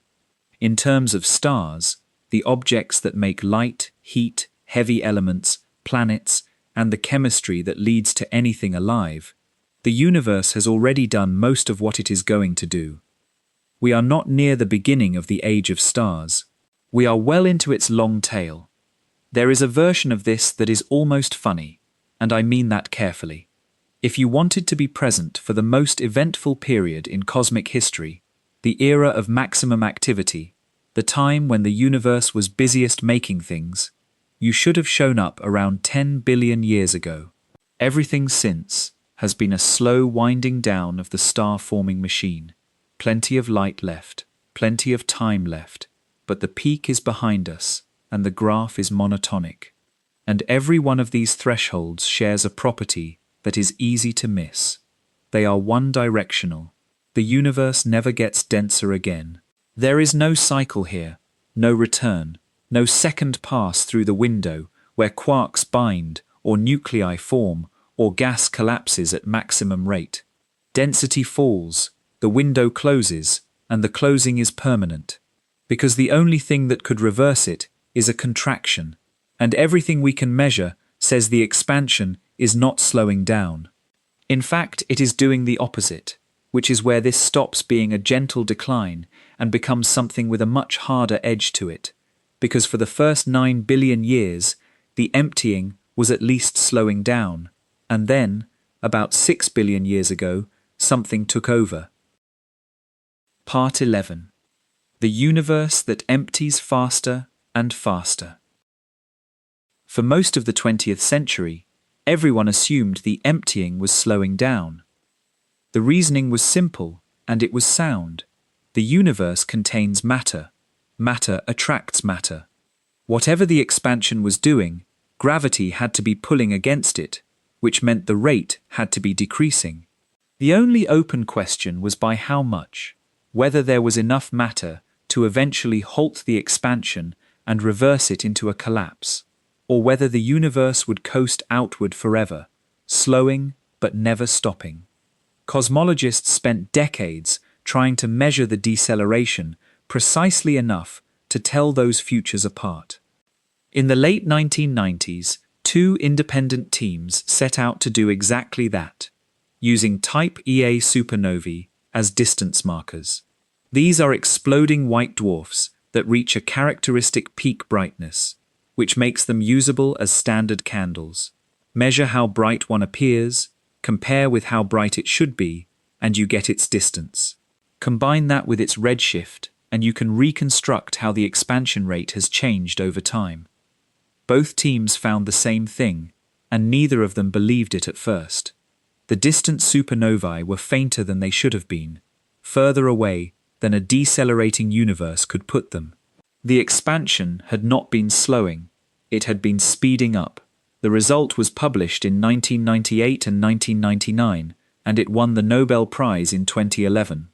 That result is the thing that changes the emptying from a decline into something with a much sharper trajectory. Whatever is driving the acceleration, and dark energy is a name for our ignorance rather than an explanation. It behaves like a component of the universe whose density does not fall as space expands. Matter thins. Radiation thins faster. Dark energy stays exactly as concentrated as it was, in every cubic meter, forever. Follow that competition through, and the outcome is determined from the start. In the early universe, matter was overwhelmingly dominant, and its gravity slowed the expansion, exactly as everyone expected.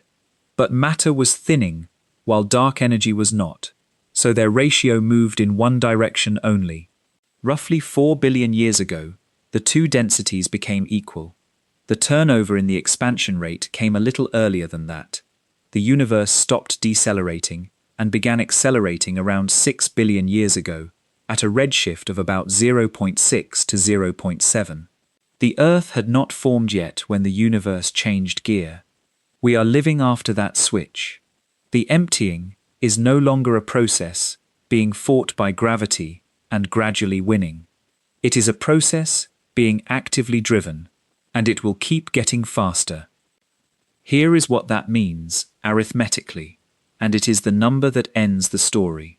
Once dark energy fully dominates, which is already nearly the case, the expansion becomes exponential.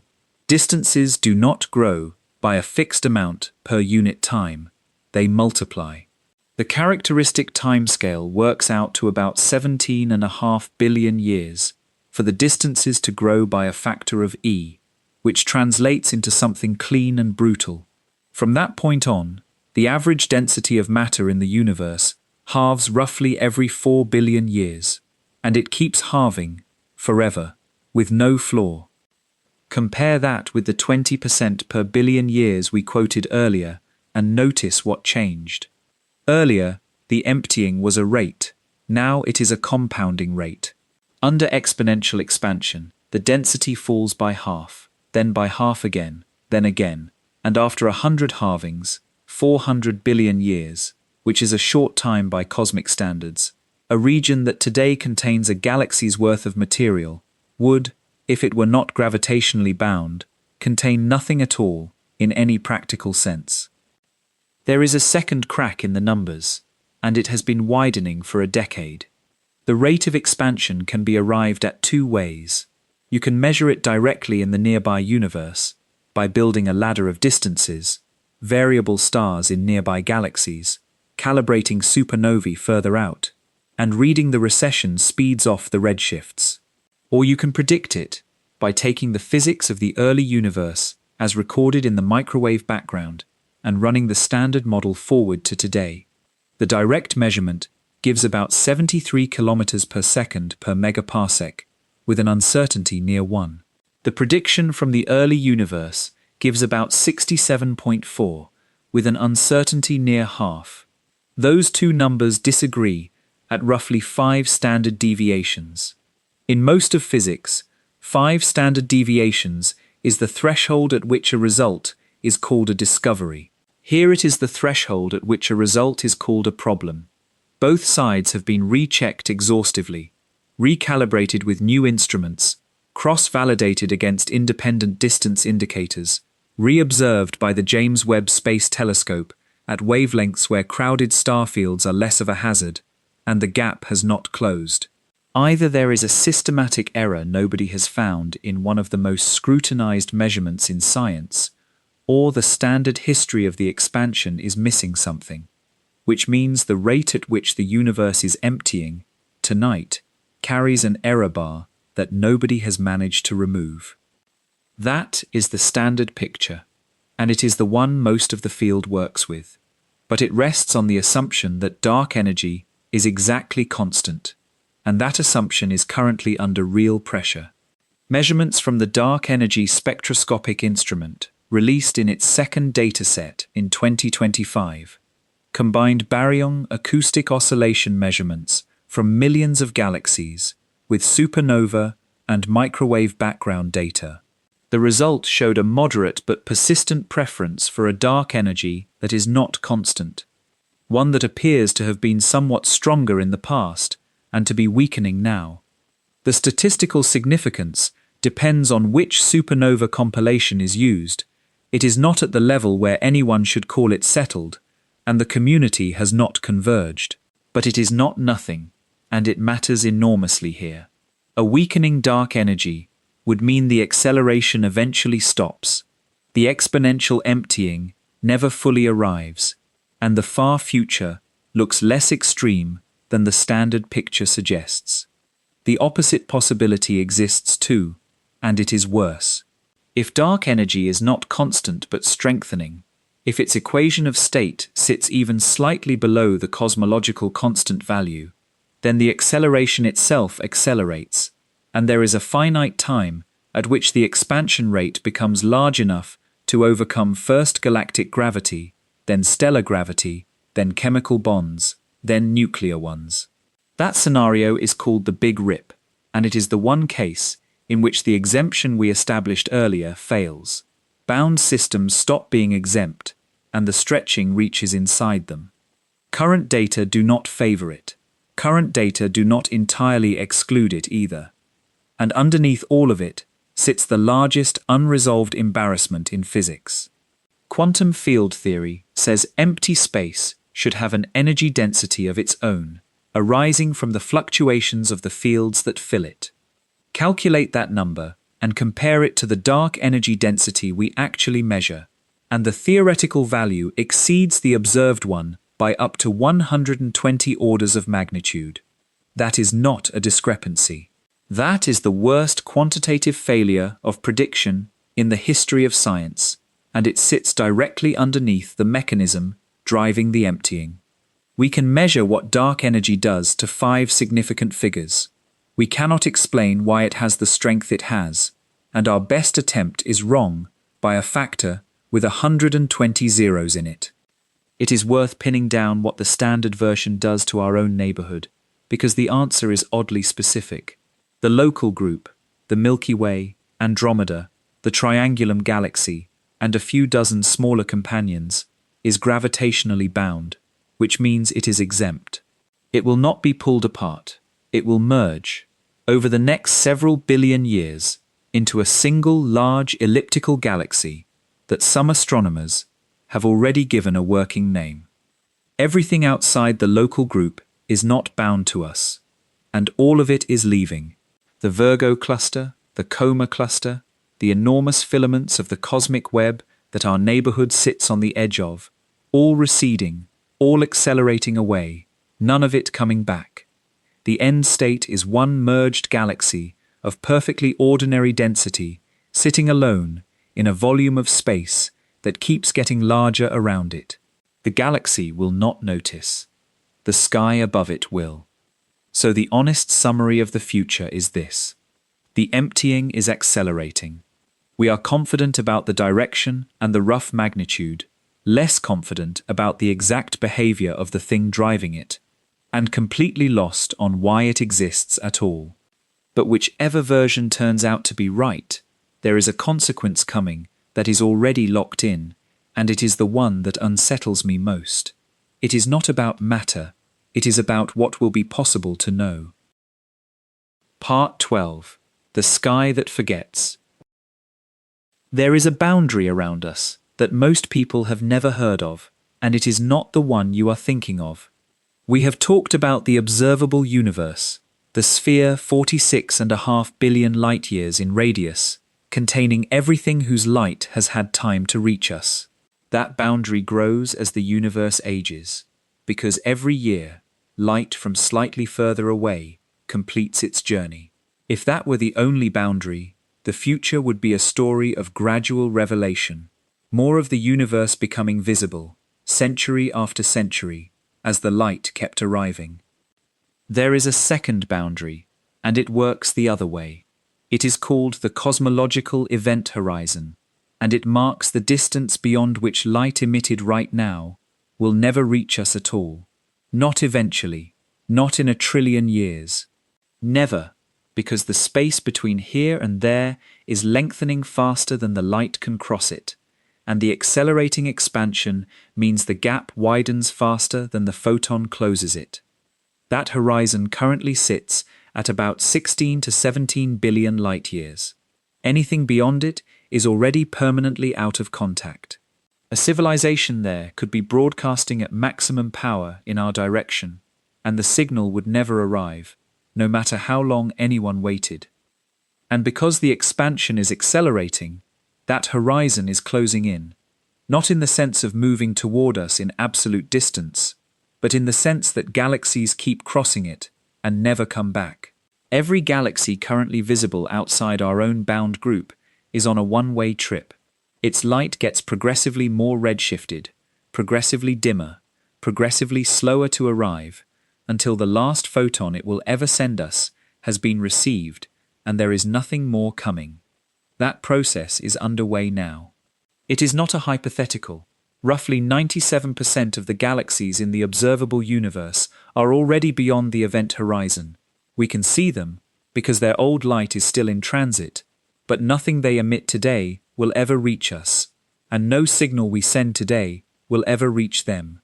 The overwhelming majority of the universe we can see is already, in the only sense that matters, unreachable. Run that forward. In something like 150 billion years, every galaxy outside our own, merged local group, will have redshifted beyond detection. The microwave background will not be gone, exactly, but it will have stretched to wavelengths so long and intensities so low that no instrument could plausibly register it. The evidence for expansion, the redshift distance relation, the background glow, the abundance pattern of the light elements accumulated in the intergalactic medium will have thinned past the point of measurement. There is a detail in that timeline that deserves its own moment, because it is the clearest case of the universe removing its own evidence. The light elements, the helium and deuterium forged in the first 20 minutes, are one of the strongest independent confirmations that there was a hot, dense phase at all. Their abundances match the prediction to a precision that would be absurd to attribute to chance.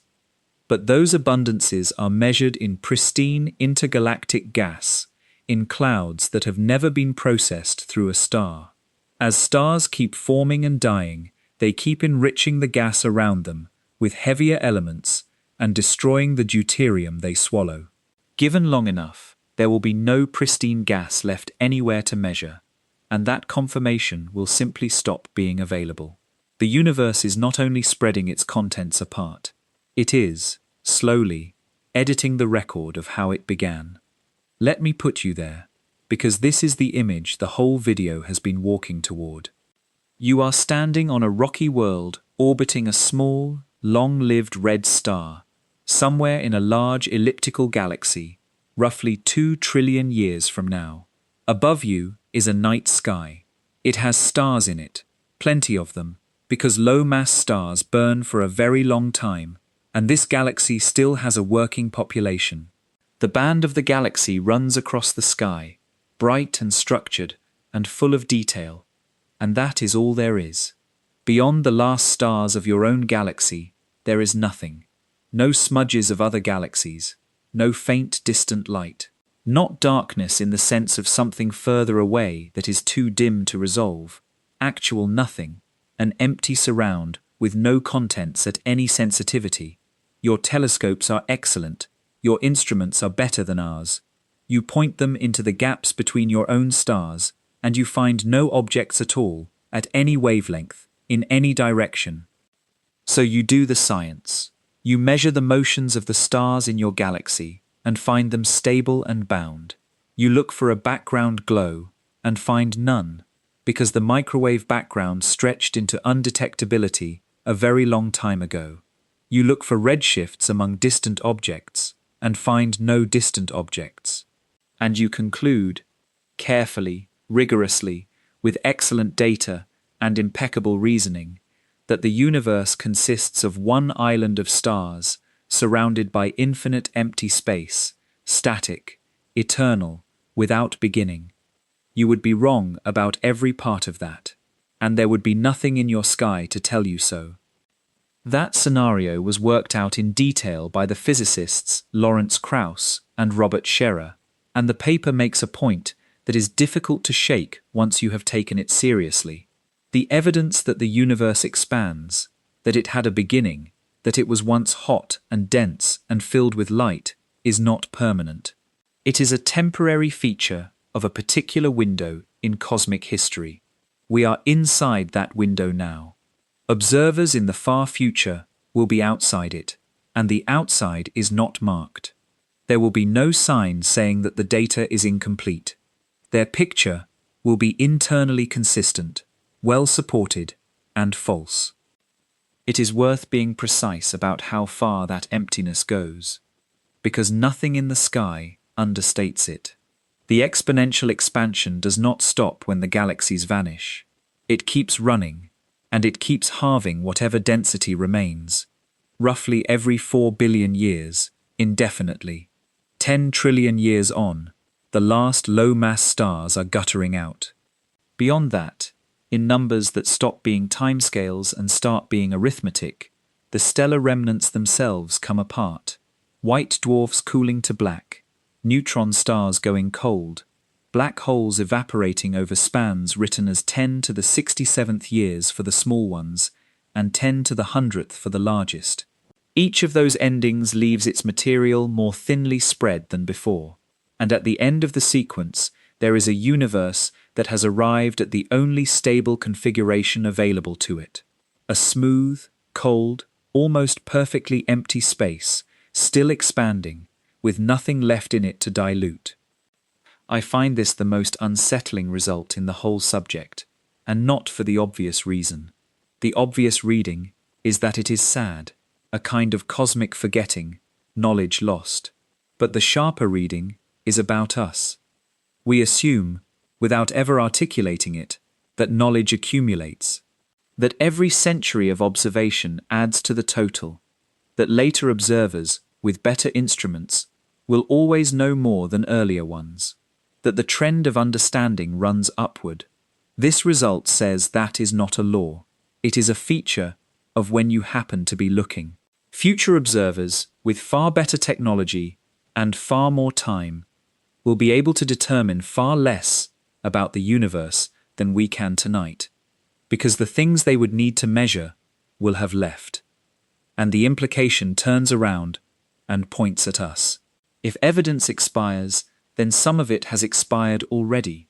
There were epochs before ours whose signatures have thinned past detection.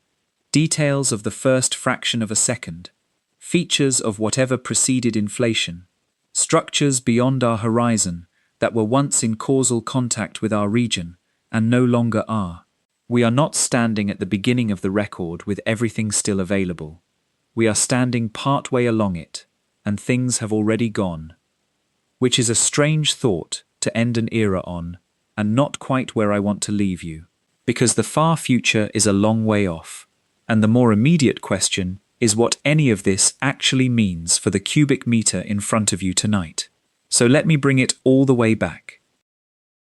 Part 13. What getting Emptier actually means. Come back to the box. A meter on each side, marked out in the air in front of you. At the start of tonight, it held 1/4 of an atom and 411 million photons at 2.7 degrees above absolute zero, and those numbers were just numbers. Put everything from the last 2 hours into the same box and see what they have become. The 1/4 of an atom is what is left of a supply that has never been replenished. Every proton in it was assembled in the first microsecond, when the density crossed the one threshold that allowed quarks to bind, and no significant number have been made since. It is not thinning because anything is being lost. The count is the same as it always was. It is thinning because the room keeps getting larger around it, by about 1/5 every billion years, and there is no mechanism anywhere in physics for putting that back. The 400 million photons are the light released from this exact location 380,000 years after the beginning, when this piece of space stopped being a glowing fog and went transparent. They are not a leftover from an event that happened elsewhere. They are what happened here, still arriving, from every direction, because every direction did the same thing at the same time. And each one of them is carrying about 1/1100th of the energy it started with, and the rest is not anywhere, not stored, not converted, not owed.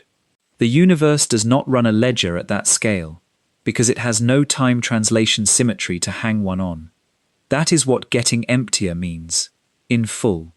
Not a container growing, contents thinning, light dimming, thresholds closing behind us, and the gaps between the things that survive lengthening without limit.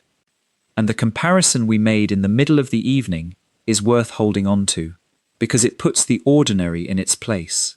One atom for every 4 cubic meters is roughly 10 billion times emptier than the best vacuum that human beings, with all our equipment and all our patience, have ever managed to create inside a sealed chamber. It is about 1,000,000 times emptier than the space between the stars of our own galaxy, the space we describe as the definition of nothing when we talk about crossing it. Our galaxy is a dense anomaly. The solar system is a dense anomaly inside a dense anomaly. And you are standing on a rock that is, by cosmic standards, so far outside the normal range of concentration that nothing in the universe's ordinary behavior would predict it. The strange consequence of that is worth naming. We are not typical matter in a typical place. Almost everything in the universe is spread thin across a volume where nothing happens and nothing ever will. The exceptions, the filaments, the galaxies, the stars, the planets, the thin films of chemistry on their surfaces, are where the universe briefly failed to be uniform, and gravity got hold of the difference and pulled it into something. Every interesting thing that has ever occurred inside one of those failures of uniformity, including this conversation. Now let me answer the question that has been sitting underneath all of this, and answer it honestly rather than tidily. How much universe is there? We do not know. What we know is that the geometry is flat to within 1/5%, which means that if it continues as it appears to, it does not close and does not end. We know there is no folding, no wraparound, on any scale smaller than the region we can see. We know that whatever lies beyond our horizon has the same physics and the same density and is doing the same thing, because the alternative, that we happen to sit near the edge of a special region, has no support and would be a remarkable coincidence.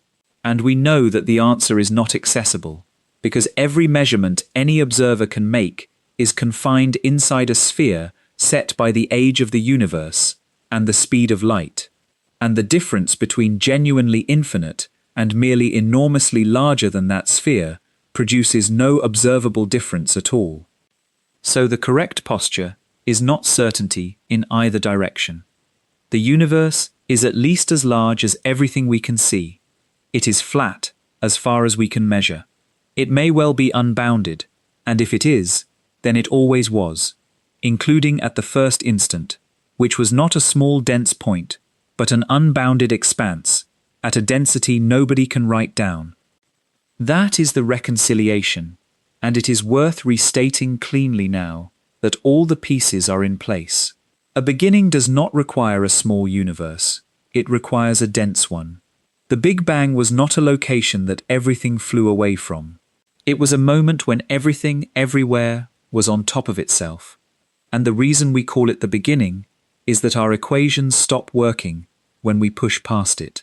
Not because we have evidence that time started there. Nothing is moving. The distances are getting longer. That sentence sounded like a technical correction 3 hours ago. It is the whole story, an unchanging inventory in a lengthening space, with everything that could ever happen already having happened during the brief window when the concentration was right. And this is the part I want to leave you with, because it is the part that changed how I think about my own position in this. The beginning is not far away. It has never been far away. It is not in some distant region of the sky that we look toward when we point telescopes at the deepest fields. Every cubic centimeter of space you have ever occupied, this room, this bed, the air above your face, was there at the first instant, at a density beyond expression, along with everywhere else. It happened here. The only reason it feels remote is that the distance between you and it is measured in time rather than in kilometers, and we are all extraordinarily bad at feeling the difference. You cannot travel to it, and not because it is too far, because you have never left. There is a version of that thought that could be made frightening, and I do not think it should be. The universe is thinning, the windows are closing, the evidence is expiring, and none of that is reversible. But the same process that is emptying it is what allowed anything at all. Matter could only hold together once it was cool enough. Chemistry only became possible below 3,000 degrees. Stars needed gas thin enough to cool and dense enough to collapse. Everything that has ever existed, including whatever is doing the thinking as you listen to this, exists because the density passed through the narrow band that permitted it, on the way down, and we happen to be here during the passage. We are late in the age of stars, but we are inside the window. We can still see the other galaxies. We can still detect the light from the day the fog cleared. We can still measure the shape of everything to a fraction of a percent, and know that we do not know how much of it there is. That is a decent position to occupy. Not the beginning, not the end. Somewhere in the middle of the thinning, with just enough left in the sky to work out what happened, and just enough missing to keep the question open. The box in front of you holds a quarter of an atom and 400 million ancient photons, and tomorrow night it will hold very slightly less. That is not a loss in any sense worth grieving. It is just what the universe does, patiently, at a rate we can measure and cannot change, and it has been doing it since before there was anything here to notice. Sleep well.